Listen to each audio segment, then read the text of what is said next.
So I welcome all our dear devotees for next session. Krishna भावनामृत की प्राप्ति पुस्तक से हम पढ़ रहे हैं अध्याय 2 और विषय है सुख के लिए कठिन परिश्रम। इसमें क्या कोटेशन दिया है? The surest path to happiness is to live by the principles laid down by the Lord and not disobey his established laws, which are enacted in the Vedas and the Puranas for the forgetful living entities. Shrimad Bhagavatam 3.13 3:13 Bhagavad Gita. भगवान को अर्पित करके जीवन स्वीकार करना, वस्तु स्वीकार करना। 3:13 भागवत का विषय। यानी व्यक्ति अगर चाहता है कि वाकई वो सुखी रहे तो उसे भगवान के अनुसार चलना चाहिए, और जैसे भगवान ने बताया उसके विपरीत कभी नहीं चलना चाहिए। वैसे ही बहुत सीधी तरह समझ में आ सकता है, जैसे भारत की सरकार बोल रही है वैसे रहना पड़ेगा अगर हम भारत में सुखी रहना चाहते हैं, और इसके विपरीत चलेंगे तो हमें सरकार से दंड प्राप्त हो जाता है। तो ये बात है। और दंड सरकार से तो भले बच जाए, लेकिन भगवान के नियमों से नहीं व्यक्ति बच सकता है। प्रामाणिक शास्त्रों में भगवान को सच्चिदानंद विग्रह कहा गया है। कौन सा शास्त्र है? ब्रह्म संहिता में तो स्पष्ट सुनते हैं, ईश्वर परम कृष्णा सच्चिदानंद विग्रह। सत अर्थात सनातन, चित अर्थात पूर्ण ज्ञान स्वरूप, और आनंद अर्थात पूर्णतया आह्लादमय। इन सब का अर्थ आप समझते हैं। और विग्रह का अर्थ है उनका व्यक्तित्व, अर्थात श्री भगवान एक व्यक्तित्व है। व्यक्तित्व है मतलब इसे पर्सनालिटी, वो व्यक्ति है। एक बात ध्यान देनी होगी, सनातन तो आप समझ रहे हैं, जिसकी ना तो आदि है और ना अंत है। ठीक है, ऐसा नहीं है कि किसी समय भगवान आए हों, तो बड़ा स्पष्ट हो रहा है। चिद का थोड़ा अर्थ समझने का प्रयास कीजिए। भाई, किसी का स्वरूप ज्ञानमय कैसे हो सकता है? ज्ञान कुछ ऐसी वस्तु है जो आप समझ तो रहे हो, लेकिन उसको कोई क्या ज्ञान क्या चीज हो सकती है? ज्ञान का अर्थ जिसे ज्ञाता गे को जाने, ज्ञान स्वरूप भगवान है, ये क्या अर्थ? देखिए, इसको समझने का प्रयास कीजिए। जैसे इस जगत में हर वस्तु अज्ञान स्वरूप है, अविद्या की ही वृत्ति है। और सूर्य को हम देखते हैं, मतलब उन वस्तुओं को देखने मात्र से हमें कोई ज्ञान नहीं हो जाता। हमको कोई जनवा रहा है कि क्या वस्तु है, वो वस्तुएं स्वयं हमें अपना ज्ञान नहीं दे रही हैं। क्लियर है कि नहीं? कुछ क्लियर हो रहा है ये बात? लैपटॉप मान लीजिए सामने उपस्थित है, तो वह लैपटॉप स्वयं ही आपको अपना ज्ञान नहीं दे रहा है, आपको किसी से अन्य से सीखना पड़ रहा है। बहुत ही गंभीर बात है ये। भगवान स्वयं प्रकाश है, क्योंकि चिद हैं, चिद वस्तु हैं। मान लो इस रूम में घोर अंधकार हो, तो इस कमरे की हर वस्तु अपने आप प्रकाशित नहीं है, स्वयं अपने आप को प्रकाशित नहीं कर रही है। हमें कहीं से प्रकाश लाना पड़ता है ढो करके, तब वह उसको प्रकाशित करता है, तब हम देख पाते हैं। ये तो समझ रहे होंगे बात। लेकिन भगवान स्वयं प्रकाश हैं, चिद घन है। चिद समझ पा रहे हैं यहाँ पे? चिद का अर्थ है ज्ञानमय है। जैसे सूर्य तेजमय है, सूर्य का स्वरूप है, लेकिन वह तेजोमय है। वो स्वरूपता ही तेज से युक्त है, अपने ही प्रकाश से युक्त है। सूर्य को देखने के लिए अब किसी और लालटेन की जरूरत नहीं है। तो जब कोई जीव भगवान पे ध्यान करता है, तो क्योंकि भगवान चिद घन है, वो स्वयं ही अपना ज्ञान का प्रकाश उसके हृदय में करा देते हैं। इसीलिए आपने कई बार सुना होगा कि बारंबार हरे कृष्ण मंत्र उच्चारण करने से भगवान की बात समझ में आ जाती है, क्योंकि नाम भी चिदगण है, नाम भी ज्ञान स्वरूप है। तो भगवान के नाम के प्रभाव से वो अपना ज्ञान स्वयं ही करा देते हैं, उसे किसी अन्य साधन की आवश्यकता नहीं है। भगवान का संपर्क प्राप्त करने से भगवान का ज्ञान हो जाता है, भगवान की कृपा से ही। जैसे सूर्य को जानने के लिए सूर्य का ही संपर्क आवश्यक है, और किसी वस्तु की आवश्यकता तो है नहीं। और निश्चित रूप से अंधेरे के द्वारा सूर्य का दर्शन नहीं होता है। बातें समझ में आ रही ना? तो भगवान का संपर्क भगवान स्वयं अपना ज्ञान करा देते हैं, स्वयं प्रकाशित है। उनके रूप पे ध्यान करने से हमारी अविद्या नष्ट हो जाती है। ठीक है, ये सब चित्त का अर्थ हो जाएगा। और आनंद मतलब पूर्णता, आह्लादमय। अब यह भी देखिए, इस जगत में से कौन सी वस्तु उसको देख करके आपको आह्लाद होता है, आनंद होता है, सुख मिलता है? सुख नहीं मिलता है, वो भोग इच्छा है या मन की अनुकूल वृत्ति है जिसको हम सुख मान लेते हैं। लेकिन आप सब लोग को अनुभव है कि जाप करते करते, जो लोग जाप करते रहते हैं, कभी कभी जाप में बहुत सुख मिलता है। तो वो सुख डायरेक्टली परसीवेबल, क्या कहेंगे इंग्लिश में, जिसको आप सीधे अनुभव कर सकते हो, उस प्रकार का सुख है। तो भगवान का नाम आनंदमय है, ये समझ में आ रहा है कि नहीं? आह्लाद इसलिए अनुभव नहीं कर रहे क्योंकि अभी भगवान, हम लोग उतना मतलब अनुभव, मतलब तो भक्ति बढ़े नहीं है, लेकिन जब भक्ति में बढ़ जाएंगे तो भगवान के आह्लादमय पक्ष का भी अनुभव, मतलब और प्रकट प्रकट अनुभव मिल जाएगा। यह भगवान का ज्ञान देख लीजिए, ये जो हम पुस्तकें पढ़ते हैं, इंग्लिश में आप कहेंगे एनलाइटेंड, वी फील एनलाइटेंड, हम लोग प्रबुद्ध समझते हैं, अनुभव करते हैं अपने आप को। तो ये सभी भगवान का ज्ञान, भगवान का रूप, भगवान का नाम इत्यादि भगवान से अभिन्न है। तो इनका संपर्क अर्थात भगवान के सच्चिदानंद शक्ति या विग्रह का संपर्क प्राप्त करना।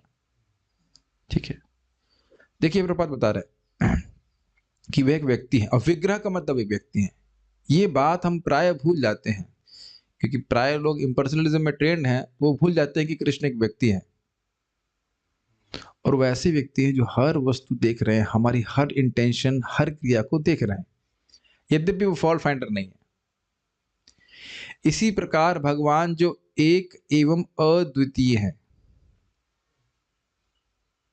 मतलब भगवान बस भगवान है, उनके समान कोई नहीं। हम लोग रोज बोल रहे हैं, न स्त्री न षंडो न पमान न जंतु, न वो स्त्री है, न षंड है, न मतलब नपुंसक है, न पुरुष हैं इत्यादि। और ऐसा एक बार हमारे एक रिश्तेदार बोल रहे थे कि विष्णु स्त्री हैं कि पुरुष हैं? कहे पुरुष तो दिख ही रहे हैं, अगर कहोगे पुरुष हैं तो कहते देखो ने बच्चे को कैसे उत्पन्न कर दिया ब्रह्मा जी को।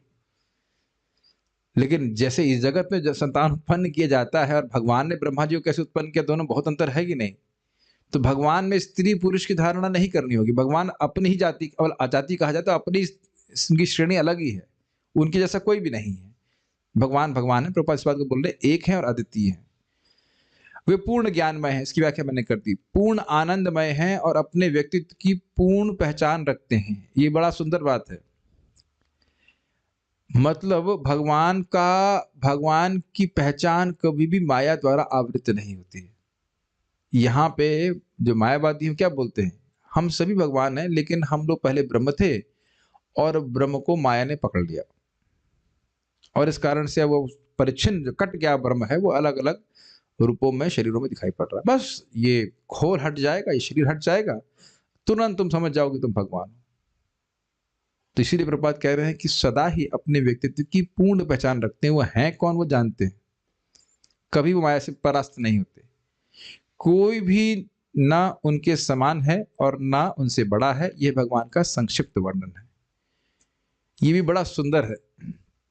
एक बार एक हाउस प्रोग्राम में एक व्यक्ति ने पूछा भगवान कौन है, तो लीला पुरुषोत्तम प्रभु बहुत सुंदर तरह से उत्तर दिए, इसी तरह से कि जो वो व्यक्ति जिसे कोई कंट्रोल ना कर सके वह भगवान है। सराट शब्द से ले दिया, बहुत बहुत तरह से अर्थ ले सकते हैं, लेकिन ये बड़ा अच्छा बात है। वो जो किसी के अधीन ना हो वह भगवान है। यहाँ पे ये बोल रहे हैं उनसे बड़ा कोई भी नहीं, उन्हें कोई कंट्रोल नहीं कर सकता। कहेंगे राधा रानी तो कंट्रोल करती हैं, देखिए वो एक अलग बात। पहली बात तो श्रीमती राधा रानी और कृष्ण में कोई अंतर नहीं है, और भगवान अगर अपने ही प्रेम के कारण खुद अपनी इच्छा से कंट्रोल में आ जाते हैं तो वे तो आप नहीं कह सकते तत्वतः, लेकिन कोई कृष्ण कंट्रोल नहीं कर सकता।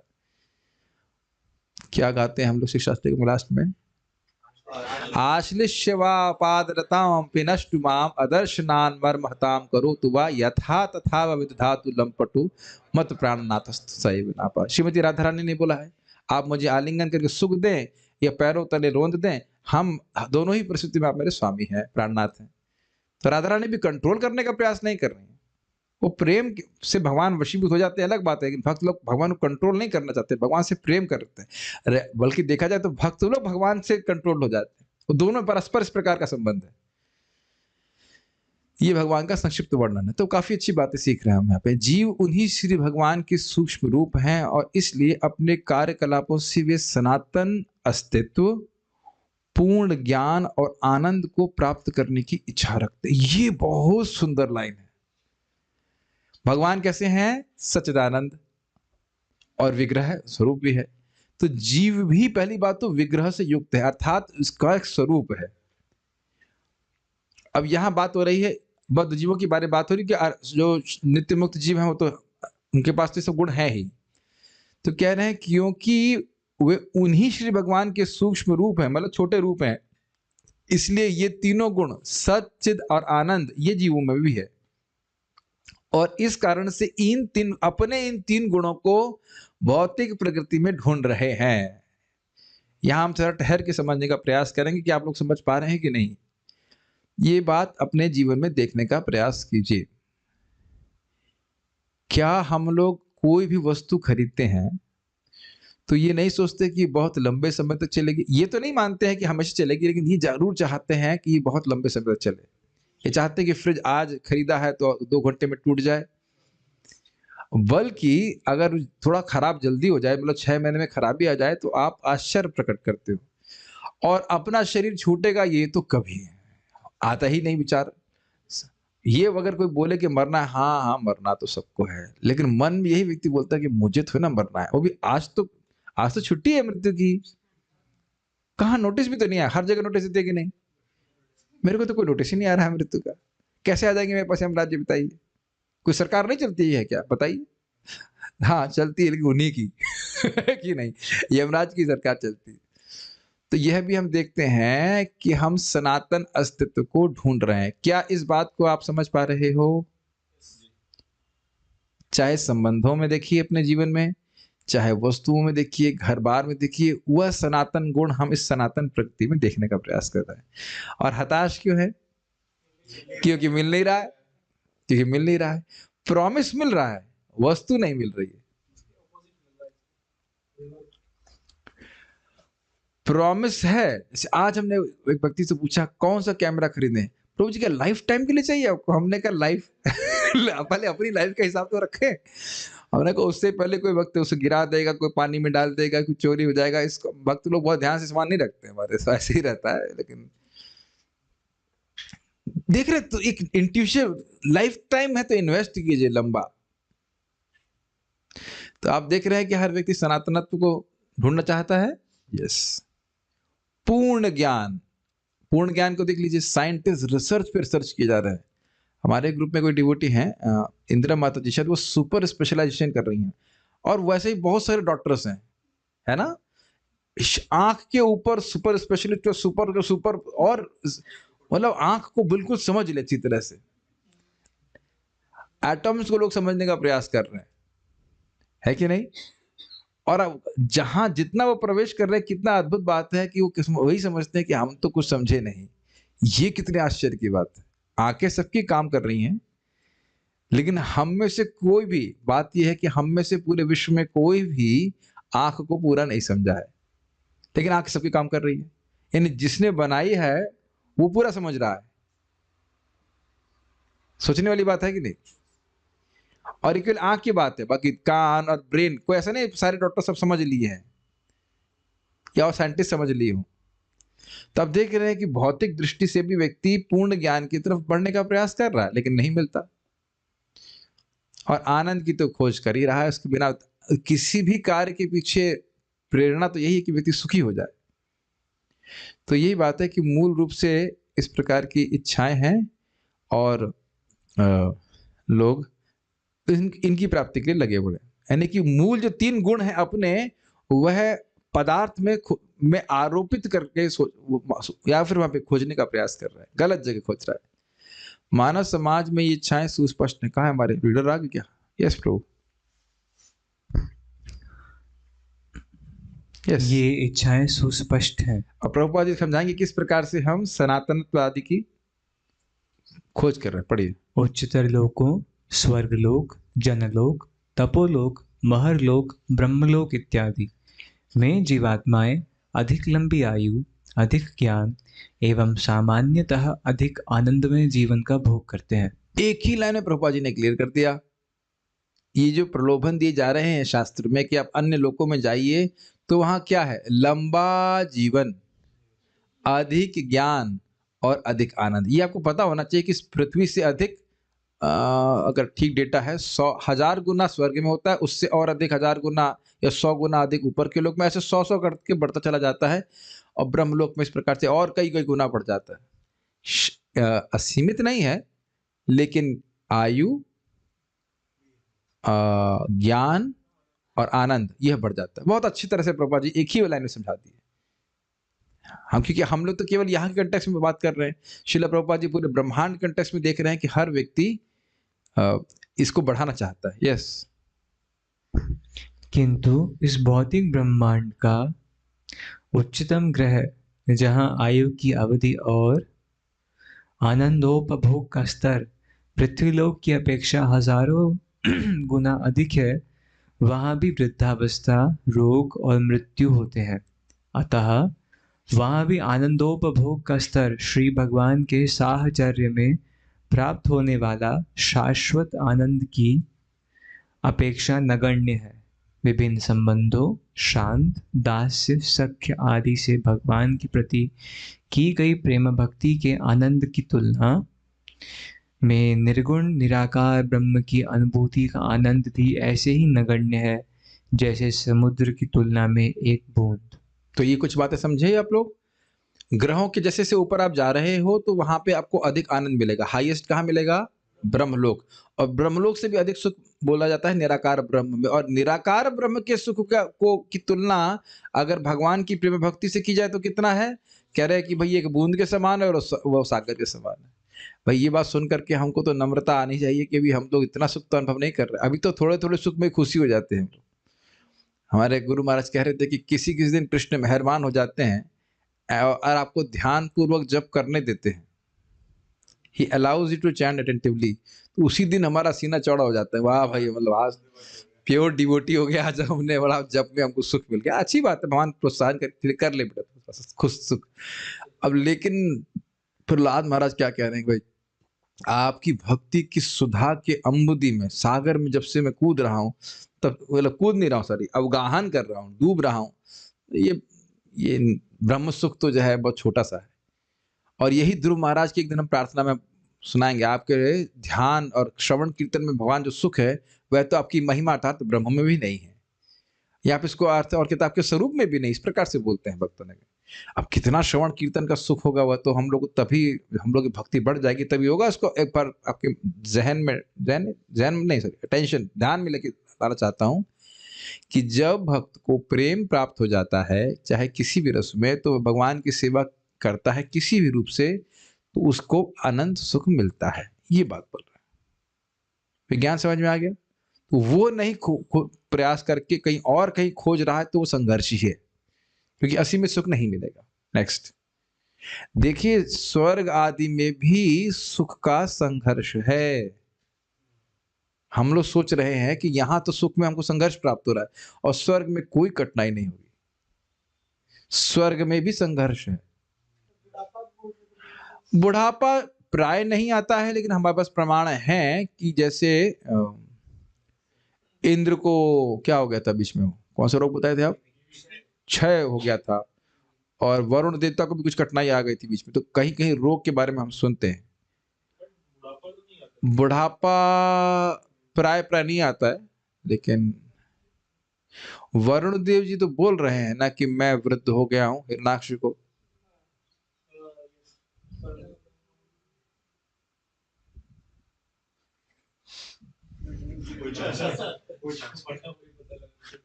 हाँ नहीं, मैं भी यही सोच रहा था कि आज तक वो बूढ़े नहीं होते हैं, लेकिन कुछ दिक्कत है। मृत्यु तो होती है और कुछ दिक्कत है, तभी तो वो सोमरस पीते रहते हैं।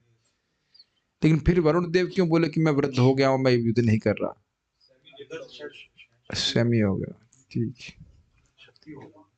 केबल टीवी लगा रखा स्वर्ग से लाइव टेलीकास्ट कुछ नहीं कह सकते भाई। जैसे शुक्राचार्य जी को तो कई बार पता नहीं शुक्राचार्य जी कैसे दिखते हैं, वशिष्ठ जी कैसे दिखते होंगे, जवान दिखते होंगे, क्या करते होंगे? क्वेश्चन है, जैसे कि भगवान का स्वरूप है सच्चिदानंद, तो भगवान की जो तीनों चीजें हैं वो किसी पर डिपेंड नहीं करती। जीव सच्चिदानंद है, लेकिन जीव का ज्ञान और जो आनंद है वो भी भगवान पर डिपेंड करता है। यस। तो फिर किस तरह का उसका खुद का स्वरूप हुआ? मतलब जब उसको सुख ही भगवान से मिला। दो प्रकार के जीव को सुख का वर्णन हो रहा है, एक जो उसके स्वरूप से उत्पन्न हो रहा है और एक भगवान की भक्ति से उत्पन्न हो रहा है। तो आत्मानंदियों को भक्ति का सुख नहीं मिलता है। जैसे आप सुनते थे ना, परिनिष्ठोपि निर्गुण्य, मैं निर्गुण ब्रह्म के सुख में पूरी तरह से निमज्जित था। ये अच्छा प्रश्न है। देखिए, जीव कर्मयोग करता है, ज्ञान योग आदि करता है, तो उससे आत्मानुभूति हो जाती है, आत्मा का सुख का अनुभव हो जाता है। लेकिन जो भगवान से प्राप्त होने वाला सुख है वह नहीं मिलता है। आत्मा में स्वयं भी सुख है, लेकिन बहुत अच्छा प्रश्न है, क्योंकि आत्मा बहुत छोटी है, इसलिए आत्मा से स्वयं से जो निकलने वाला सुख है वह भी बहुत कम है, इसलिए वो संतुष्ट नहीं होगा उसमें। ये बहुत अच्छे से समझाया गया आचार्यों के द्वारा। आत्मा का सुख, क्योंकि आत्मा छोटी है, तो उस आत्मा से स्वयं जो आने वाला सुख है वो कम है, लेकिन भगवान से आने वाला सुख बहुत बहुत नहीं, असीमित है। लेकिन उसका अनुभव तो कब करेंगे? जब भगवान के शुद्ध भक्त हो जाएंगे, भक्ति करेंगे तब। तो ये सत्य बात है कि आत्मा से प्राप्त होने वाले सुख के द्वारा व्यक्ति को भौतिक लिप्सा नहीं रहेगी, भौतिक भोग आसक्ति बिल्कुल नहीं रहेगी, लेकिन भगवान से प्राप्त होने वाला सुख विशेष है। तो यही बात इसकी बोली जा रही है। सोचिए भी हमें कितना दूर जाना है। आई मीन क्या कहेंगे इसको, निराश नहीं होना है, क्योंकि अभी भी अच्छा लगने लगा है, अभी भी भौतिक जीवन जीने की इच्छा बिल्कुल नहीं होती है, बल्कि डर लगता है कहीं भौतिकता में ना फंस जाए। इस समय भी ऐसा लगता है, लेकिन अब आप कल्पना कीजिए कि आगे हमारा भविष्य कितना उज्जवल है। इसीलिए आज तो मुझे बहुत सुख मिल रहा था जब भक्तों को देख रहे थे, सब जब कर रहे हैं बैठ करके, और अच्छा लग रहा है कि लोग अब रिपीटेडली आ जाते हैं, ये नहीं मतलब पीछे नहीं लगना पड़ रहा है, लोग अपने से उत्साह से आ रहे हैं। भगवान करे हम लोग सब लोग, ऐसे तो नहीं बोल सकता, लेकिन सब लोग साथ में परफेक्शन प्राप्त करें, ये तो नहीं कहूँगा। भगवान करे आप लोग सब मुझसे पहले प्राप्त कर लें, यही कहना चाहूँगा। बहुत बहुत सुख मिलने वाला है, कल्पनातीत। जो गौरांग प्रभु का बड़ा सुंदर स्टेटमेंट है, don't give up before transformations happen. इसमें बहुत भक्त लोग अटक जाते हैं, अरे कुछ नहीं हो रहा है, कुछ नहीं हो रहा है, कुछ नहीं हो रहा है, कुछ नहीं हो रहा है, ऐसा करके। काश हम लोग ऐसा सामर्थ्य होता कि हम ऐसा कुछ नाड़ी देख के बताते थे, हाँ इतनी भक्ति आपकी बढ़ गई, जैसे हमारे कविराज प्रभु हमारी नाड़ी देखते, हाँ आपका बुखार अब थोड़ा निकल गया है, इत्यादि इत्यादि, तो मुझे थोड़ा प्रोत्साहन मिल जाता है। वैसे माधुर्य कादम्बरी पढ़ेंगे तो आपको समझ में आएगा। हम तो बहुत साम्यता बिठा रहे हैं, इन्होंने कहा कि आपको इंटरनल फीवर है, और अविद्या को भी फीवर से कंपेयर करते हैं। तो जब तक आप भक्ति नहीं कर रहे होते, जब तक आप दवा नहीं खाए होते हैं, तब तक नॉर्मल चल रहा है, कोई दिक्कत नहीं है। लेकिन जब दवा खाना शुरू करेंगे तो मैनिफेस्ट होना शुरू करता है, तो आप देखेंगे वो इच्छाएं बाहर आती हैं, कभी कम हो जाती है, कभी बाहर होती है, बिल्कुल आयुर्वेदिक ट्रीटमेंट की तरह चल रहा है। लेकिन अंततः उसका निर्मूलन हो जाएगा। एक बार हमारा हृदय शुद्ध हो जाए तो बिल्कुल ठंडा हो जाएगा, सारी ठंडक चली जाएगी। ये बिल्कुल सटीक उदाहरण दिया कि सिर्फ कचरा होता है तो मसमसाता रहता है व्यक्ति। आपने देखा है कभी घर में, आप मालूम कभी कभी आपने महसूस किया कि आप लोग बिना गद्दे के गर्मी में जीवन पे सीधे सो गए, मन करता है ना अनुभव, और उसमें अगर रेत पड़ी हो तो कसकसाता है, बिल्कुल अच्छा नहीं लगता। ये अनुभव सबको है। तो उसी तरह से हमारा हृदय एकदम साफ हो जाए ना, उसमें कोई बालू नहीं रहे, कोई रेत नहीं रहे भौतिक इच्छाओं की, तो बहुत सुख से कृष्ण वहां विराजते हैं। इसे भागवत में बताया गया, धौतात्मा पुरुष पादम एकम न मुंचति। हृदय शुद्ध हो जाता है तो भगवान का चरण अब कभी जाता ही नहीं। तो कितना सुख भक्तों को मिलने वाला है, बशर्ते और जब तक ना मिले लगे रहिए। प्रपात बोले ना, 16 क्यों 16,000 क्यों नहीं, क्या मतलब, क्या अनुभव होगा हरे कृष्ण मंत्र जप करने का वो। तो अभी तो उससे मैं दूर हूं, हाँ, लेकिन कम से कम उल्टे रास्ते तो नहीं है। ठीक है, हाँ साधना कर रहे हैं।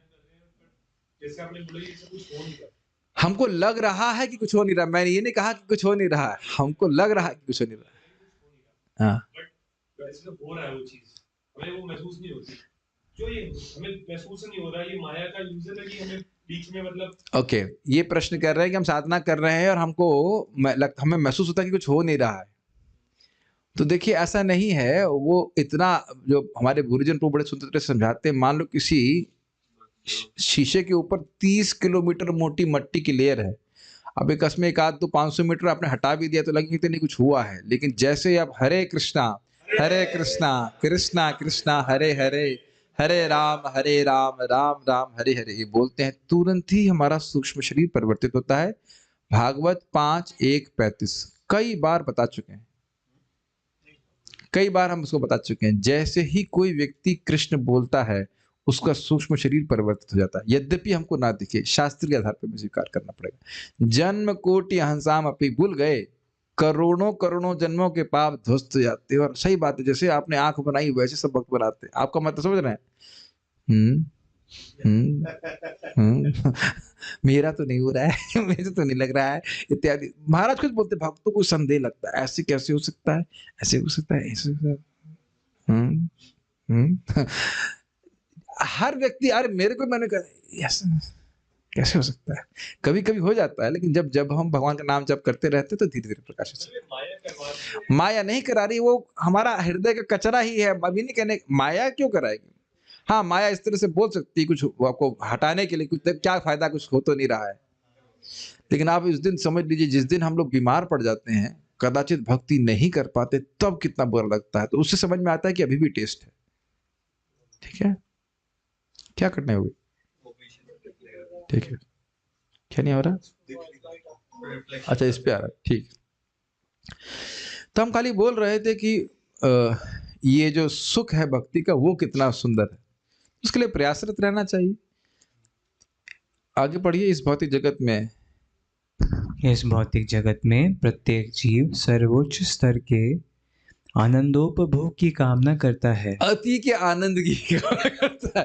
अति का आनंद आए, मतलब अत्यधिक आनंद आ जाए, ये इच्छा उसकी रहती है अच्छा शब्द है, अति का आनंद आ जाए। मतलब इसमें भी और सोच लीजिए, आनंद चाहिए और दुख बिल्कुल नहीं चाहिए, वो वाला आनंद चाहिए। मिश्रित नहीं हो सकता। और यहाँ के सुख आप जानते हैं, कई बार उदाहरण दे चुके हैं, खीर है लेकिन उसमें बालू अच्छे से मिलाई हुई है, तो कैसे खीर लगेगी? हाँ, किंतु फिर भी यहाँ सब दुखी हैं। सभी उच्चतर लोकों में आयु की लंबी अवधि, सुख सुविधाओं एवं आनंदोपभोग का उच्चतर स्तर होते हुए भी यह दुख विद्यमान है। ये विचारणीय बात है। चलिए, यहाँ तो हम मान रहे हैं कि भाई दुख है, खाना खाते हैं, जरा सा अधिक खा लिया तो तुरंत वायु बढ़ जाती है, कभी कुछ बढ़ जाता है, कभी, और कभी कभी लोग बोलते भी हैं, अरे इससे खाने से कुछ नहीं होता है। ऐसा है किया आपने? छोले भटूरे आ गए सामने, अब कभी कभी खाने में कोई दिक्कत नहीं है, हफ्ते में 2-4 बार आप लोग से ऐसा हुआ है? एसिडिटी खूब पकड़ी हुई है, गोलगप्पे, अब इतना क्या रोकना है जीव को, क्या मर जाए क्या हम लोग? ऐसा ऐसा लग रहा है गोलगप्पे नहीं खाएंगे तो मर जाएंगे, है करते कि नहीं? अब वैद्य तो बोलते ही रहेंगे, तो काम ही है बोलना, अब चलो खाओ, उसके बाद देखेंगे, थोड़ी दवा दो और खा लेना। और माएँ भी बोल देती हैं, माँ तो विशेष प्रेम होता है, अरे इससे क्या बिगड़ता है, हम नहीं जानते क्या, हम वैसे कुछ कम है, हम भी जान रहे हैं, खाइए इसको।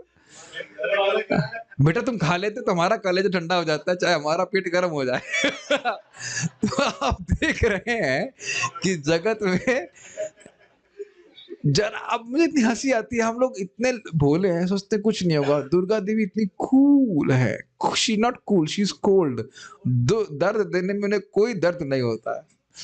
खाए तेने तेने, तेने गोलगप्पे खाए चल ये ले एसिडिटी, फिर अब डकार आना चालू होता है। कभी आपने नींबू का अचार खाया है? समझ गए ना कितना अच्छा लगता है, उसके बाद इतनी डकारे, इतना खट्टापन लगता है, बहुत कठिनाई होती है। तो ये तो यहाँ की कठिनाई, लेकिन अब स्वर्ग में तो कोई कठिनाई नहीं होगी, स्वर्ग में तो भोगने में कोई दिक्कत नहीं है। भाई एक तो बहुत बड़ी दिक्कत ये है, क्या दिक्कत है? वो खत्म होंगे फिर नीचे आएंगे तो वो आगे की दिक्कत है, सा अतिशयता का दुख। स अतिशय, अतिशय, सा अतिशय, उसके पास मुझसे अधिक है। ये बड़ा इल्यूजन है। मैं देवता हूं, मेरी पत्नी है, दूसरा देवता उसकी पत्नी, तो वो सामने वाला सोच रहा है मेरी पत्नी अधिक सुंदर है, और मैं सोच रहा हूं उसकी पत्नी अधिक सुंदर है। इल्यूजन, अमेजिंग इल्यूजन ना। और बीच बीच में कहीं कोई गलती हो जाता, शाप मिल जाता, अरे भाई कितना दुख होगा। ये हम लोग समझते नहीं, हमारे पास तो खास कोई उपाधि है नहीं, थोड़ी थोड़ी उपाधि हो जाती है, चोटी, और कभी वही खींच लिया जाए तो वह भी मुख से आने लगता है कि भाई ये परेशानी हो गई है कि नहीं है कि नहीं, और कह दिया जाए कि भाई ये भूतपूर्व इंद्र थे कितना उस व्यक्ति को दुख लगेगा। महाराज बोल रहे थे कि जगत में किस प्रकार से कोई विधायक हो जाता है, तो जब हट जाता तब भी लिखता है भूतपूर्व सांसद, ऐसा करके लिखता है। तो अब बताइए, आप जानते हैं कि स्वर्ग में जो व्यक्ति इंद्र इत्यादि के पद पे है, वह उसका छूट जाए इंद्र पद, कितना कठिनाई होगा। और ये भी तो आप नहीं कह सकते कि बलि महाराज आक्रमण करेंगे तभी छूटेगा। किसी भारत के व्यक्ति को या किसी व्यक्ति को पृथ्वी पे पता चल गए वो 5 लोग भगवत गीता के 18वां अध्याय के, हाँ वही वाले। कौशिक जी ने गीता नहीं पढ़ी थी, कौशिक जी तो खाली जल दिए थे, कौशिक जी रिप्लेस नहीं किए थे, वो तो सीक्वेंस में उनको इंद्र पद मिला था। वो व्यक्ति इस नाम तो नहीं रखा गया है, लेकिन वो इंद्र बन गए और इंद्र को नीचे गिरना पड़ा। कितनी मेहनत करके बेचारा इंद्र बना, 100 अश्वमेध यज्ञ करके इंद्र बना, और किसी ने गीता के 5 श्लोक पढ़ लिए और पहुंच गया इंद्र बनने के लिए, और कुछ नहीं कर पाए। कितना बुरा लगा होगा। अब विचार कीजिए, जो लोग उनकी पूजा कर रहे हैं, लिटरली वही उठा करके नीचे उतर, चलो नीचे उतरो, और उन्हीं के सामने दूसरे की आरती शुरू हो गई। चले जाते कुछ समय लगता तो ठीक था पढ़े थे ना आप, सामने ही दूसरे की आरती शुरू हो जाए, बहुत बुरा लगेगा, बहुत बुरा लगेगा। तो ये सब कठिनाई वहां भी है, ठीक है। और बाकी बलि महाराज और दैत्यों का भय तो बना ही रहता है। आगे बढ़िए। इसका कारण भौतिक प्रकृति के नियम है। हम जीवन की अवधि और उसके स्तर को उच्चतम स्थिति पर ले जा सकते हैं, किंतु फिर भी भौतिक प्रकृति के नियमों के कारण हम दुखी रहेंगे। इसका कारण यह है कि सुख को जो स्तर हमारे स्वरूप के अनुकूल है वह भौतिक क्रियाकलापों से प्राप्त होने वाले सुख से भिन्न है। बहुत सुंदर बात है। प्रभुपाद एक अलग डायमेंशन ही दे रहे हैं। यहाँ पे बहुत अच्छा बताया गया है कि एक फोटो दिखाया जा रहा है, यहाँ पे तोल रहे हैं व्यक्ति को, तुला में है दोनों तरफ।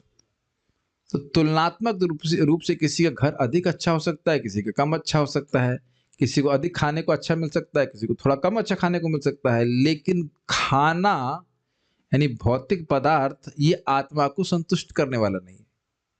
तो ना तो कम अच्छा खाने वाला संतुष्ट होगा और ना अच्छा खाने वाला संतुष्ट होगा। आप लोगों को कभी ऐसा अनुभव है, हम तो अब एक भक्त की कृपा से अनुभव प्राप्त कर रहे हैं कि सादा खाना खाने में भी आपका मन लगने लग जाता है। ये एक बड़ा स्ट्रॉन्ग अंडरस्टैंडिंग हो रही। भगवान कब तक हमको ऐसे रखेंगे हमको नहीं पता। बड़ा अच्छा अनुभव प्राप्त हो रहा है कि आप बिना घी की सादी रोटी खाएं और दाल भी बिना छोकी हो, सिंपल बॉयल सब्जी, लगेगा सामने वाले को भाई आप बहुत बड़े तपस्वी हो, लेकिन आप उसमें भी माइंड आपका एडजस्ट हो जाता है और सत्तुगुड़ी चीजें खा करके आप संतुष्ट रहते हैं। और नहीं तो हम क्या सोचते थे, स्पेशली हमारे पास पैसे हो तो, कि भाई जब उसमें आधा किलो घी नहीं डालेंगे, दाल ढीली नहीं करेंगे तो घी से खिचड़ी में जब तक बढ़िया से घी नहीं पड़ा रहेगा हम सुखी कैसे होंगे। और भाई अब लाल मिर्च के बना खाना बनता है। लेकिन हम ना समझ पा रहे हैं मेरी बात, हम स्टैंडर्ड बढ़ाने का प्रयास कर रहे हैं लेकिन एक्चुअली सुख अधिक नहीं मिल रहा है। मैं इससे पहले आगे जाऊं, इस बात को अपने अनुभव किया कि कभी आप बहुत आशा से कोई खाना बनाए और जब खाना बैठ, आप क्या बनाए हंस रहे हो, आप लोग खाते हो कुछ नहीं खाते। माता जी लोगों का अनुभव होगा या हम लोग भी फीस इत्यादि का अनुभव, बहुत तबीयत से खाना बनाए, मतलब खूब मन लगा करके ये बनाए, लेकिन अब जो खा रहे हैं तो कोई ऐसा नहीं कि बहुत विशेष सुख मिल रहा है। वो बना भी अच्छा है लेकिन 2-4 बस 5 अपने कौर खाए तो समाप्त। तो ये बहुत इंपॉर्टेंट बात है। क्यों?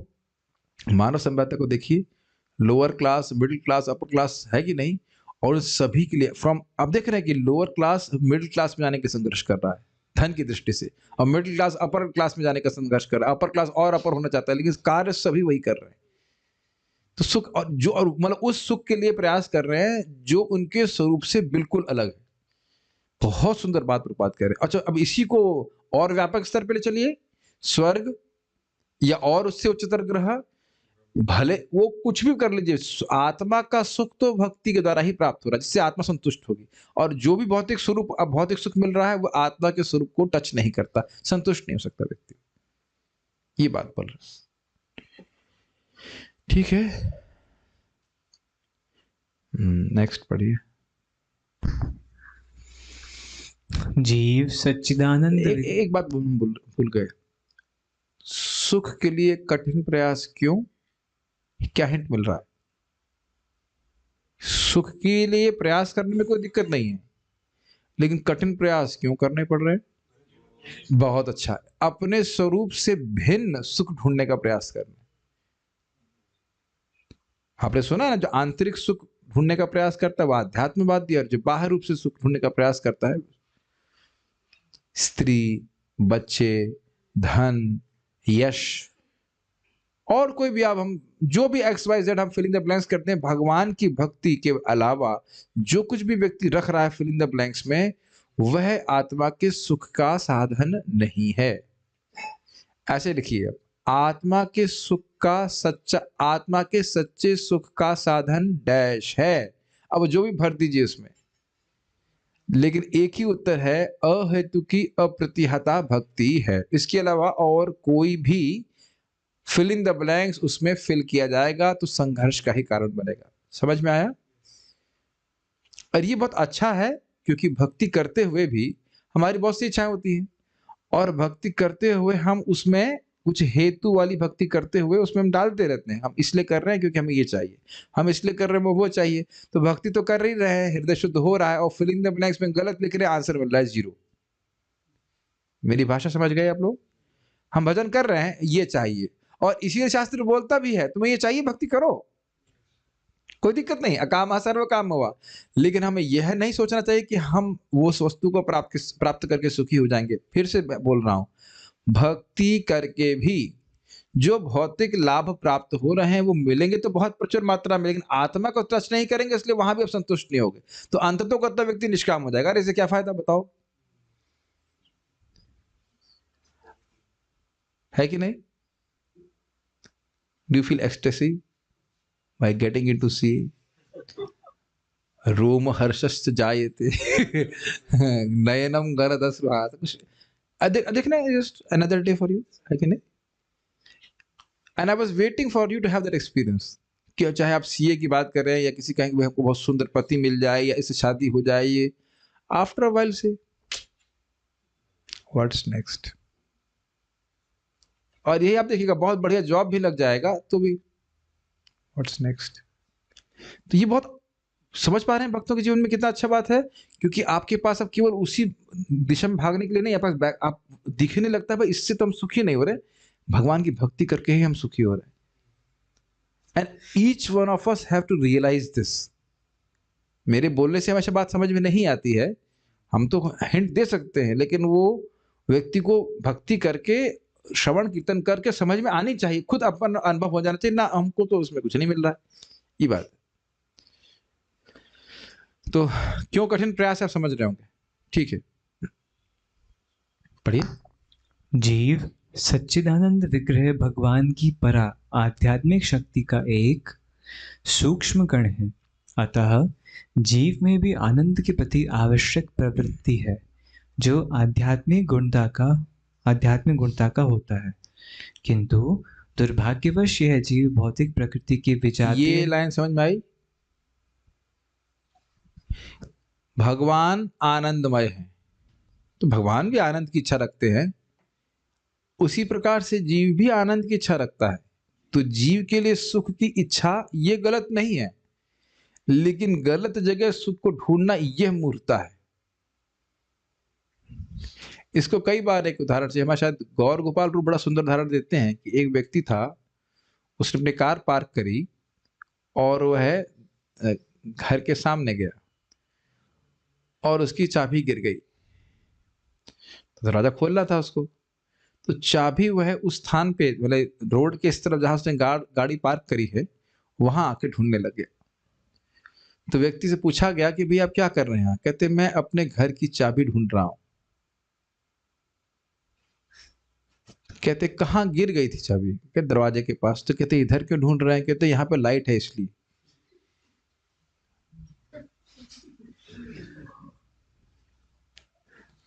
समझ में आ गया? उसी प्रकार से भगवान की भक्ति के सुख के प्रति अनभिज्ञ होने के कारण माया की चकाचौंध को देख करके जीव माया के वातावरण में सुख की खोज कर रहा है।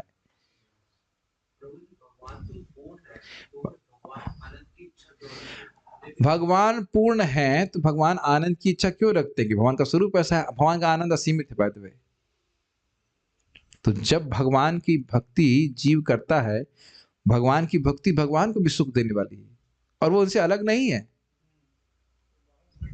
भगवान बाहर ढूंढने का मतलब क्या? भगवान बाहर ढूंढेंगे कहाँ? भगवान से बाहर क्या है जो ढूंढेंगे? प्रश्न तो ये भी बन जाएगा। हम बाहर से कुछ ढूंढ सकते हैं, हमारे बाहर है, भगवान के तो बाहर भी कुछ नहीं है। तो भगवान अगर अपने भक्तों से प्रेम का आदान प्रदान करते हैं, अगर क्या करते ही हैं, तो ये उनका स्वरूप ही है। आप कहो कि मैं कहूँ कि चंद्रमा में सूर्य में सूर्य की रोशनी क्यों है, क्या बोलेंगे आप? ये प्रश्न क्या हुआ भाई? सूर्य में सूर्य की रोशनी क्या है तो है। उसी तरह भगवान है, भगवान को बहुत सुख मिलता है। हम लोग चैतन्य चरितामृत में पढ़ते हैं कि गोपियों को कृष्ण को देखती तो बहुत सुखी जाती हैं, और कृष्ण फिर गोपी को देखते हैं तो वो और सुखी हो जाते हैं और सुंदर हो जाते हैं, फिर उनको देखती तो और सुखी हो जाते हैं। ये शाश्वत कॉम्पिटिशन चल रहा है। तो फिर प्रश्न है कि कब से चल रहा है? अनादिकाल से। तो कभी तो रुकेगा नहीं, अनंत काल तक। आनंद चिन्मय रस प्रतिभाविताभीस्ताभीर्य एव निज रूप तया कला भी। गोलोक में जितनी भी गोपियां इत्यादि हैं वो कृष्ण के ही रूप हैं, कृष्ण का ही विस्तार है, और उनके बीच में आनंद चिन्मय रस, आध्यात्मिक आनंदमय रस का आदान प्रदान होता है। जब जीव कृष्ण की सेवा करते हैं या पार्षद उनकी सेवा करते हैं तो उनको तो सुख मिलता ही है, भगवान को भी सुख मिलता है। ये उनका स्वरूप है। यही प्रभुपाद समझा रहे हैं, आनंद भगवान भी चाहते हैं इस कारण, और हम भगवान के अंश इसलिए हम भी आनंद चाहते हैं, गलत जगह ढूंढ रहा है, ये दिक्कत। हाँ तो हम लोग बोलते हैं, लेकिन हम लोग समय लगता है, इंक्लूडिंग माई सेल्फ, समय लगता है रियली कन्विंस होने में कि नहीं, इस जगत में सुख नहीं है। और देखिए, इस प्रवचन को कोई भी भक्त सुने, मान लो कोई भौतिक लालसा है, तो आपको निरुत्साहित नहीं होना चाहिए। भक्ति करते रहेंगे, एक दिन भगवान उस भौतिक लालसा की नीरसता को या भौतिक भोग की कटुता को आपके हृदय में प्रकाशित कर देंगे। मेरी बात समझ में, ये लाइन बिल्कुल समझ में नहीं आई होगी। आज जिस भोग के प्रति अत्यधिक आसक्त हैं, क्यों आसक्त हैं? लग रहा है बहुत अच्छा है, ठीक है, लेकिन जाप करते रहेंगे, भगवान की कृपा से और भागवत सुनते रहेंगे, तो वो एक दिन समझ में आ जाएगा कि नहीं, ये तो बिल्कुल अच्छा नहीं है, ये तो कड़वा है। हाँ, आ जाता है और फिर बाद में बीच में प्रवृत्त हो जाता है, लेकिन महत्व बुद्धि कम होने लगती है, मानता है। ये भी बहुत हम कई बार समझा चुके हैं। 11वें स्कंद भगवान बोलते हैं, परित्यागे पिनीश्वर है। वह उसका समझ गया है कि अच्छा नहीं है, लेकिन वो त्यागने में असमर्थ रहता है। तो कहता है कोई बात नहीं, आप मेरी भक्ति करते रहो। ये एक नहीं, सबके संग होता है। और भक्ति करते करते करते करते जैसे होता है ना, गधे के सर से सींग ऐसे करके गायब हो जाती है। भक्ति तो अपना कार्य कर रही है ना। तो ये बहुत बहुत अच्छा कंसेप्ट है, और मतलब कंसेप्ट नहीं, मतलब सत्य है ये। लेकिन जो अपनी साधना भक्ति है, जो उसको एकदम पक्का बना के चलते रहना चाहिए। बारंबार आपको देखना चाहिए कितने सारे, बार बार हम लोग ऑलमोस्ट रोज ही बात को डिस्कस कर रहे हैं कि कितने सारे भोगों की वृत्ति से हट गई है मन। तो वो कैसे हटा है? भक्ति करने से तो हटा है। तो और जितने भी सूक्ष्म चीजें वो कैसे हटी हैं? ऐसे हटी हैं। भाई मैं कहूं कि ये रूम साफ करना है, तो आप कैसे बुलडोजर लेके आएंगे? घर ही साफ हो जाएगा? नहीं, झाड़ू लेकर के, पानी लेकर साफ किया तो पहले बार वॉश करेंगे तो कुछ कचरा बाहर निकलेगा, तो जो दोबारा कैसे साफ करें? यही करना है, फिर पानी मारना है और आपको झाड़ू मारनी, तो जी और गंदगी रहेगी, और क्या करना है, फिर झाड़ू मारना है, पानी मारना है, बारंबार करते रहेंगे तो सफाई हो जाता है कि नहीं? किंतु दुर्भाग्यवश यह जीव भौतिक प्रकृति के विजातीय वातावरण से आनंद पाने की निष्फल चेष्टा कर रहा है। हाँ, इसको पढ़ लेते हैं। एक मछली जिसे जल से बाहर निकाल लिया गया है, भूमि पर किसी भी प्रकार की सुविधाजनक व्यवस्था से सुखी नहीं रह सकती।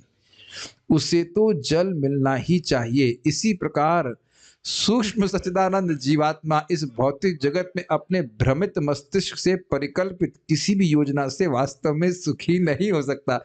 मतलब अब मेरा मन कर रहा है क्लैप करे, इतना सुंदर स्लाइड्स बनाए गए। क्लैप किया जाए डिवोटीज के लिए, हरि बोल। Very nice slides, amazing. देखिए एक बात तो समझना चाहिए, मछली को अगर महाराज बड़ा सुंदर समझा रहे थे कि भाई हमेशा शरण लेना खराब नहीं होता। तो मछली अगर पानी की शरण ली है तो वो सुखी है, और जैसे ही, ध्यान दीजिएगा, जैसे ही पानी से निकालना शुरू किया वो उसी समय से उसका दुख शुरू हो जाता है। इसको उल्टे तरह से परम पूज्य राधा रमन महाराज बता रहे थे कि एक भक्त बोलता है कि भगवान मेरी, बद्ध जी बोला, मेरी स्थिति तो ऐसी है कि जब तक भोग में पड़ा रहता हूँ तब तक तो मछली की तरह सुख में अनुभव करता हूँ, जैसे मछली पानी में पड़ी हुई है मैं बस चुकी हूँ, लेकिन जैसे ही भोग छूट जाते हैं तो मेरी तो स्थिति ऐसी हो जाती है कि इस मछली को पानी से बाहर निकाल लिया, तड़पने लगता हूँ। ये तो विनोद के लिए महाराज बोल रहे थे। ऐसा बद्धजीव होता है, बद्धजीव को अगर भोग ना मिले तो दुखी हो जाता है, लेकिन वो दुख इल्यूजरी है। वास्तविक रूप से जैसे मछली पानी में बिल्कुल खुश रहती है, हम निश्चिंत चलती है, उस प्रकार से अगर भगवान की शरण में रहते, भगवान की भक्ति करते रहते तो हम सुखी रहते हो। और आप लोग प्रत्यक्ष अनुभव भी करते हो। अभी आप फ्री स्टाइल में भक्ति कर रहे हो कि नहीं, कोई रोकने के लिए नहीं कि ये कुछ और भी करना, ये भी करना, पूरा दिन भक्ति कर सकते हैं ना, जप कर सकते हैं, भागवत पढ़ सकते हैं, किसी किसी दिन हम करते भी हैं तो हम सुख का अनुभव करते हैं, सारे काम छोड़कर केवल भक्ति करते। तो ये बात है। देखिए बात तो यही है कि हम आत्मा है, ना हम इंजीनियर हैं, ना हम डॉक्टर हैं, ना किसी की पत्नी है, ना किसी के पति है। बात तो ये है कि हम आत्मा है, जिसको हम परिवर्तित नहीं कर सकते, और आत्मा का सुख भगवान की भक्ति ही है और कहीं नहीं। तो भक्ति की क्रियाओं से हम सुखी हो सकते हैं, बाकी आप कोई कुछ भी लेवल लगा लीजिए, सुख नहीं होने वाला। ये बात है। देखिए हमारे गाय भी सत्यापित कर रही है, हाँ सही कह रहे हैं आप, हाँ सही बात है। दूसरा बात कह रहे हैं क्या, तो भाई जब ऐसा है तो क्यों मछली, ये मछली पानी से बाहर क्यों निकल रही है? तो कह रहे हैं सूक्ष्म मतलब छोटी सच्चिदानंद जीवात्मा इस भौतिक जगत में अपने भ्रमित मस्तिष्क से परिकल्पित किसी भी योजना से वास्तव में सुखी नहीं हो सकता। मछली सोचे कि बाहर जाऊंगी, मट्ठे में तैरूंगी तो सुखी हो जाएगी, मट्ठे में सुख नहीं मिला तो दारू में तैरूंगी तो उसमें सुखी नहीं होगा। मतलब अपने मन से सोच रहे हो, वहां सुख है नहीं। सर्वान पार्थ मनोगतान, मनोगत समझ रहे हैं? मनगत का मतलब होता है मन की फैक्ट्री से उत्पन्न, उसका आत्मा से कोई संबंध नहीं है। क्या इस देखने का सामर्थ्य हो रहा है? अब इस जीवन में आप भक्ति करते हुए भी जो भी भोग आपने किए या हमने किए, उसकी उपज कहां से होती है? मन से। और हम अपनी पहचान करने लगते कि ये मन बोल रहा है, ये तो हमारा सुहृद है, और हमारा ही नहीं सभी जीवों का सुहृद है, इनको नरक में ले आने का काम ये मन ही तो कर रहा है। समझ में आया ना? धनम जन्म सुंदरीम, जो कुछ भी हम कविता ये वो, ये तो एक भ्रम उत्पन्न कर रहा है। भ्रमित मस्तिष्क मतलब समझ रहे हैं? भ्रम का मतलब क्या समझे थे बताइए? खुद को शरीर मानना। तो वहीं से भ्रम शुरू हो गया। देखो तुम्हारी आंखें क्या चाहती हैं, तरस रही हैं, प्यासी हैं तुम्हारी आंखें, देखो उस दृश्य को। कान तुम्हारे तड़प रहे हैं उस शब्द को सुनने के लिए। जीव तो एकदम सूख गई है, कुछ तो पिलाओ उसको, कुछ तो खिलाओ। नहीं पानी तो दे ही रहा हूं। अरे पानी से कुछ होता है क्या? आप समझ रहे ना मेरी बात? जिसने शराब नहीं पी उसके हृदय में कोई तृष्णा नहीं आती। जो पीता कहते हैं भाई एक कम से कम 4 दिन हो गया है, कुछ तो गला सूख रहा है, हैं? करते कि नहीं लोग बहाने माना करके, आज मंगलवार के दिन है कुछ तो मंगल करे हम, है कि नहीं? करते, तलब लगने लग जाती है। तो ये सब कहां से उत्पन्न हो रहा है? मन से। या जिन लोगों को पिक्चर देखने की इच्छा होती है, अरे वो नई पिक्चर लगी है एकदम, 2 टिकट मिल गए, चलो। ये सब क्या है? आत्मा का क्या? वहां क्या आत्मा का दर्शन हो रहा है आपको? बताइए। तो आप स्पष्ट देख रहे हैं कि ये मनोगत है। एवरेस्ट पे चढ़ के दिखाऊंगा मैं, एक बार दिखाऊंगा, उसको दिखाऊंगी एक बार प्रभु जी फिर माता जी। तो ये समझ गए ना? ये सब मनोगत है कि नहीं? जो भी इच्छा आप देख लीजिए, भारत को हम पूरे विश्व के इतिहास से ऊपर लेके जाएंगे। जैसे एक छोटा सा समझिए, महाराज समझा रहे थे कि भाई भारत और पाकिस्तान का क्रिकेट मैच है, आप लोगों ने देखा होगा कभी ना कभी, और दोनों पक्ष कोई हारेगा कोई जीतेगा, तो दुख होता है या सुख होता है? अब आप जरा दुख पे पहले विचार कर लें, पहले दुख का अनुभव कर लेते हैं। मान लो भारत हार गया तो हुआ क्या? 11 लोग आपस में खेल रहे हैं, उस पे भारत से एक्ट करते रहे, पूरा भारत वही 11 लोग बन गए है कि नहीं? है ना मनोकल्पना? और यह भी कि गेंद को एक परिधि मतलब सीमा तक पहुंचा देने को हार या जीत के रूप में ले जा रहा है, ये मानसिक कल्पना है कि नहीं? और उससे हम अपना सुख और दुख निर्माण कर ले रहे हैं। अब समझ में आ गया ना मानसिक कल्पना? ये बात है। अरे इतना बोलना तो बड़ा आसान है, लेकिन कम से कम पहले देखना शुरू करें कि ये सब मेरी मानसिक कल्पना से। हम 4 साल मेहनत किए, Y333 मेरा था, मतलब रोल नंबर था, आज भी याद है, Y और 4 3। इस Y333 y3333 4, इसको प्राप्त करने के लिए हम 3-4 साल रगड़े। मतलब जो भी अटेंड आईटी की तैयारी की, यही तो मालूम है ना, y3333। और क्या परिचय है? शोभित सिन्हा तो पहले से था, कर्मी नाम जो था। अभी बता रहे हैं, आप ये देख पा रहे हैं कि नहीं देख पा रहे हैं? क्रिकेट वाले एग्जांपल से समझ में आ रहा है? इससे कोई आत्मा का तो कोई मतलब नहीं है, सुख भी नहीं कह सकते आप। क्या है ये? तो खाली सोच रहे हैं। केवल उस जो मेरे पास अभी भी रखा हुआ है पेपर, उस पे कुछ लिख देने की भाई ये बीटेक है आईआईटी कानपुर से, व्यक्ति इतना परिश्रम कर रहा है, क्या सुख मिल रहा है? हम तो वहां जाके देखे ना, कोई पढ़ाई वढ़ाई में सुख नहीं मिलता है। और उसके बाद भी ज्ञान बढ़ाते रहते हैं, एमटेक, पीएचडी, एमबीबीएस तो मैं नहीं करूंगा, मतलब इसी तरह से डबल पीएचडी। क्या क्या होता है? अगर मान लो परमानेंटली हेड डैमेज ना हो, दोबारा दोबारा फैक्ट्री में डाला जाए, अच्छे से डैमेज हो जाए, सोचना ही बंद कर दे। वहां बोला जाता है फिलॉसफी कोर्स में, यदि आप इस कोर्स को पढ़ना चाहते हैं तो आपको विश्वास करना हो कि भगवान नहीं है, ये कोर्स से पढ़ा जाता है। बताओ ये क्या प्रभाव होता होगा, टीचर का क्या भाव होता होगा? नहीं, हम खाली बात बोल रहे हैं। ये सब मानसिक कल्पना है कि मैं बहुत बड़ा हीरो हो गया, मैं बहुत बड़ा डिग्री प्राप्त हो गई, इससे कहीं सुख नहीं मिल रहा है। अब क्या है जरा से बता रहे, happiness is being motivated to stay fit. कर रहे हैं कि नहीं लोग? Happiness is reading when it's freezing outside. ये सब लोग किए हैं, ऐसा मत सोचिए। जाड़े में किताब नहीं, मतलब किताब या अखबार लेकर के रजाई में घुस जाते थे। अब देखो हम अभी पढ़ रहे हैं और एक अखबार हम पहले पढ़ते थे, इसमें कितना अंतर आता है। अब इस एकदम अभी सोच लीजिए कि अखबार कितना बोरिंग था, कुछ डिस्कशन करने का मन नहीं करता था। बल्कि आप देखिए पलटते रहेंगे और देखेंगे कि एक पैराग्राफ पढ़ रहे हैं, उधर से मन हट जाता है, कुछ है ही नहीं, वो निर्जीव बातें हैं। अगला देखिए फोटो, happiness is landing somewhere new. एक व्यक्ति, सच्ची घटना, एक व्यक्ति था, इतना उसके पास पैसे था, वो घूमता रहता, पूरे विश्व में घूमता रहा, घूमते घूमते एक जगह आत्महत्या कर ली उसने, आत्महत्या कर ली। दुखी हो गया वो। हर जगह की जो खाने लायक वस्तु, जो ना खाने या खाने लायक जैसी वस्तु थी सब खाया उसने, देखने लायक वस्तु देखी है जो भी था, लेकिन सुखी नहीं हुआ, मर गया। Happiness is having friends who are idiots. ये तो बहुत मतलब प्रत्यक्ष देखा जाता है, मूर्खों से ही हम फ्रेंडशिप करते हैं मोस्टली। कैमरे को मत हिलाइए। तो ये बहुत डेंजरस है, कभी भी मूर्खों से दोस्ती मत करना। हमने सुना भी होगा, बुद्धिमान शत्रु एक मूर्ख मित्र से अच्छा होता है। सुना है आपने? मूर्ख मित्र बहुत गड़बड़ करते हैं, जो केवल भोग में लगे हों, हमारी जिंदगी को बर्बाद कर सकते हैं। थोड़ा पढ़ के रुक जाते हैं। इसलिए उसे एक भिन्न प्रकार का ही आनंद मिलना चाहिए जो तत्वतः आध्यात्मिक हो, मतलब स्वरूप से ही वह स्पिरिचुअल होना चाहिए। वैसा सुख जीव को मिलेगा, वह है भगवान श्री कृष्ण की भक्ति के द्वारा। उसके आगे एक लाइन पढ़ के रुक जाएंगे। हमारी आकांक्षा उस आध्यात्मिक आनंद के उपभोग की ओर लक्षित होनी चाहिए, न कि उस क्षणिक सुख की ओर। बहुत अच्छी बात सीख रहे हैं कि आध्यात्मिक आनंद को प्राप्त करने की इच्छा गलत नहीं है, वही इच्छा होनी चाहिए।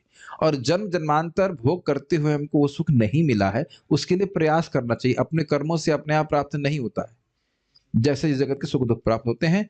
उसके बाद क्या क्या दार्शनिक मत हैं इस सुख को प्राप्त करने के लिए, हम कल सुनेंगे।